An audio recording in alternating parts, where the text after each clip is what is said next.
नमस्कार. ज्ञानदीप श्रीराम यूट्यूब चॅनलमध्ये आपणा सर्वांचं हार्दिक स्वागत. तर पाहूया सामाजिक, सांस्कृतिक, शैक्षणिक क्षेत्रातील ताज्या घडामोडी. महात्मा बसवेश्वर सांस्कृतिक गणेश मंडळ रेणापूर आणि समस्त वीरशैव बांधवांच्या वतीनं रेणापूर या ठिकाणी सार्वजनिक महात्मा बसवेश्वर जयंती उत्साहात साजरी करण्यात आली. त्यानिमित्तानं ॲडव्होकेट निळकंठ ताकबीडकर यांचं सुंदर व्याख्यान संपन्न झालं. या प्रसंगी गावातील अनेक महिला व नागरिक आणि पुरुष मंडळी उपस्थित होत्या. या प्रसंगी महात्मा बसवेश्वर यांचे विचार समाजाला प्रेरणादायी आहेत असं मत या व्याख्यानातून त्यांनी व्यक्त केलं. आदर्श समाज रचनेसाठी महात्मा बसवेश्वराच्या विचाराची आजी गरज आहे असं मत ॲडव्होकेट निळकंठ ताकबीडकर यांनी या प्रसंगी व्यक्त केलं.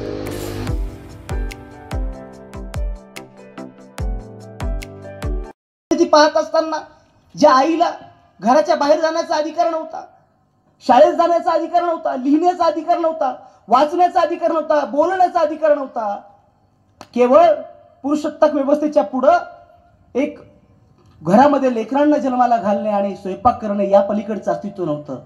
बसवण्याच्या काळामध्ये काय झालं नेमकं? एवढी प्रचंड मोठी क्रांती का करू शकले? आज आपल्याला एक गोष्ट आपल्याला समजून घ्यावी लागेल. या ठिकाणी मी अत्यंत जबाबदारीने सांगतोय की आज आपल्या लिंगायत समाजामध्ये असेल किंवा बहुजन समाजामध्ये असेल, आपण सगळी लोक बसवण्णाला देव समजतो. देवाऱ्यामध्ये बसवण्णांचा फोटो ठेवून बसवण्णांची पूजा करतो. पण आपण सगळ्यांनी एक मान्य केलं पाहिजे, बसवण्णा देव नव्हते तर बसवण्णा देव माणूस होते. या देव माणसानं तुमचं आमचं सगळ्यांचं कल्याण केलेलं आहे आणि तुमच्या आमच्या कल्याणाचा विचार बसवण्णांनी अनुभव मंडपाच्या माध्यमातून मांडलेला आहे. बसवण्णा लहान होते, बसवण्णा पाहत होते. सगळा समाज बहुदेव उपासनेमध्ये बोकळला होता. माणसापेक्षा लोकांना देव नामाच्या वस्तूवरती विशेष प्रेम होतं. लोक जिवंत माणसाची मनं दुखवतात आणि मंदिरात जाऊन पूजा करतात. अशीच व्यवस्था 12व्या शतकात होती. आणि बसवण्णांनी पाहिलं, बसवण्णा लहान होते आणि लहान असताना बसवण्णाला तहान लागली. उन्हाळ्याचे दिवस होते. तहान लागल्याच्या नंतर बसवण्णा अंगणामध्ये खेळत असताना तहान लागली. तहान लागल्यानंतर घरामध्ये गेले आणि बसवण्णा आईला म्हणाले, आई आई मला प्यायला पाणी दे, मला तहान लागली ग. त्यावेळेस पंडित मादरस आणि पंडित मादलंबिका यांच्या पोटी महात्मा बसवण्णांचा जन्म झाला होता. मादलंबिका माता म्हणते, तुझे वडील देवघरामध्ये पूजा करत आहेत, थोडा वेळ थांब, तुला मी प्यायला पाणी देते.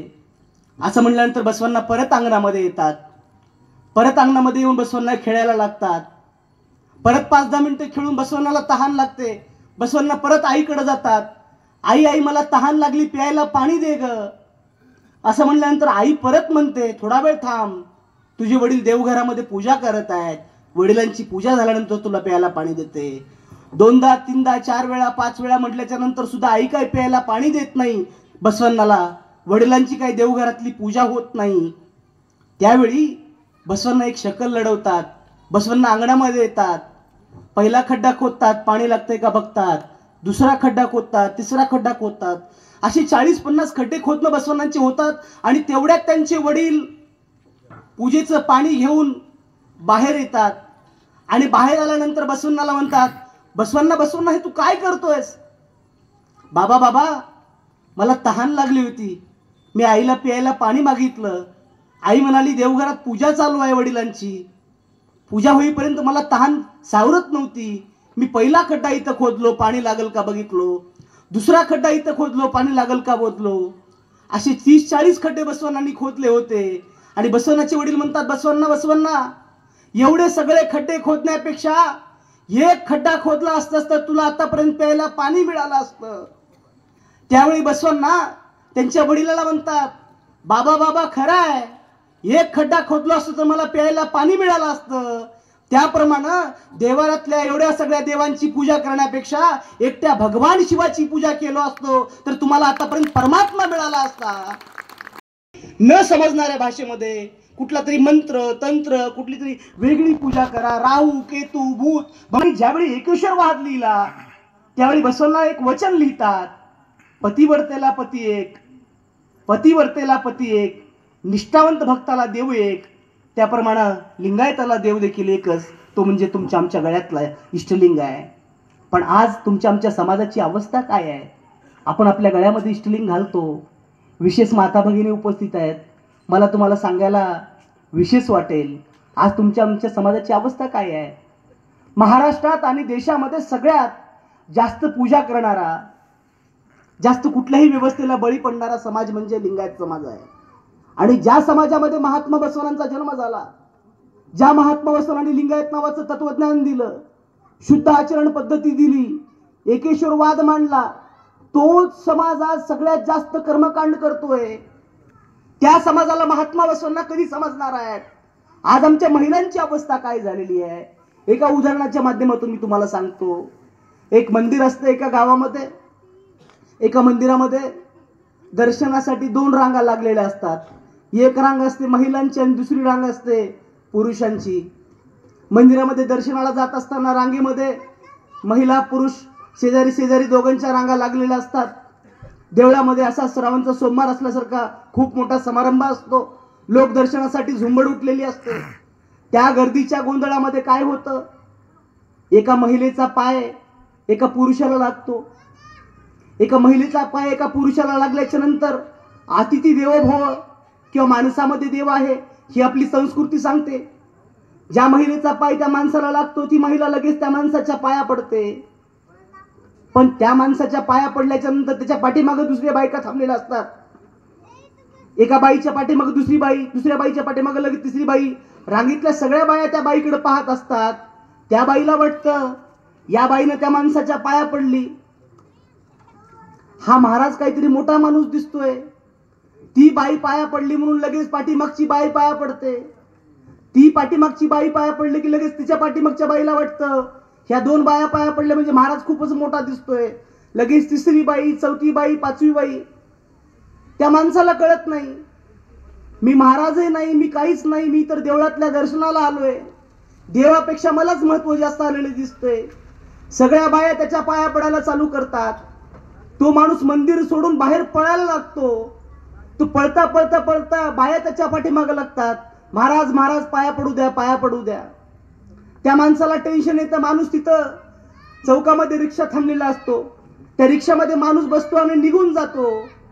ज्या बायांचं दर्शन झालं होतं त्या बाया एकदम निवांत असतात. ज्या बायांचं दर्शन झालं नव्हतं त्या बाया म्हणतात माय आमचं नशीबच फुटकं, आमचं पापच संपलं नाही, काहीतरी आमच्या पाठीमागं सनीच आहे. त्या बाया एवढ्यावरतीच थांबत नाहीत. त्या बाया ज्या माणूस ज्या चौकातून गेला होता, जिथून तो माणूस गेला होता, ज्या ॲटोत बसला होता, त्या ॲटो खालून गेलेली तिथली राख माती उचलून आणतात आणि ती माती आपल्या कपाळाला लावतात आणि घरांच्या लेकरांच्या डोक्याला लावतात. अशी आपल्या माता भगिनींची अवस्था झालेली आहे. म्हणून आपल्या समाजाला महात्मा बसवांना कधी कळणार आहे? ज्या महात्मा बसवांनी तुमच्या आमच्यासाठी एवढं सगळं काही साहित्य, वचन साहित्याच्या माध्यमातून निर्माण करून ठेवलेलं आहे. महात्मा बसवांनी वचनाच्या माध्यमातून काय सांगितलं?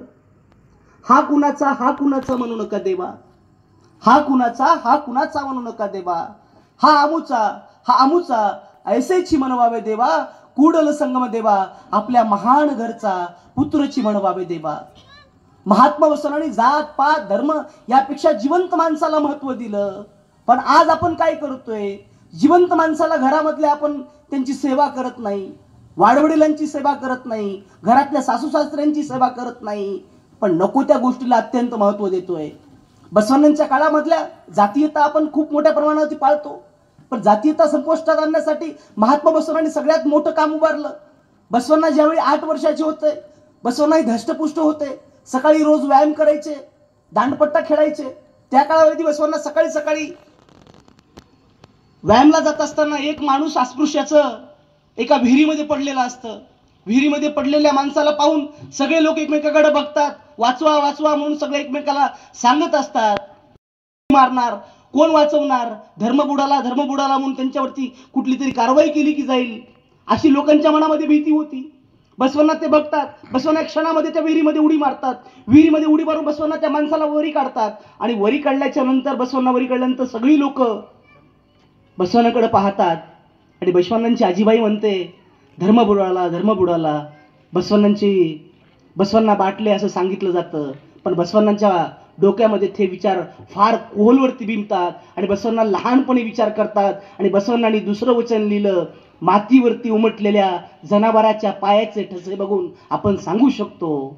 रेणापूरला जर पाऊस पडला तर माती जर ओली झाली, त्या मातीवरती जर पाऊस पडल्यानंतर त्या मातीवरती काय हत्तीचे पाय उमटलेत का घोड्याचे पाय उमटलेत का कुत्र्याचे पाय उमटलेत आपण सांगू शकतो. पण त्याच मातीवरती उमटलेल्या माणसाच्या पायाचे ठसे बघून आपण सांगू शकत नाही हे पाय लिंगायताचे आहेत, हे पाय तेल्याचे आहेत, हे कुंभाराचे आहेत, चांभाराचे आहेत, मराठ्याचे आहेत आपण सांगू शकत नाही. म्हणून माणूस महान आहे, मानव महान आहे, मानव समान आहे, हा विचार महात्मा बसवण्णांनी 12व्या शतकात तुमच्या आम्हाला दिला.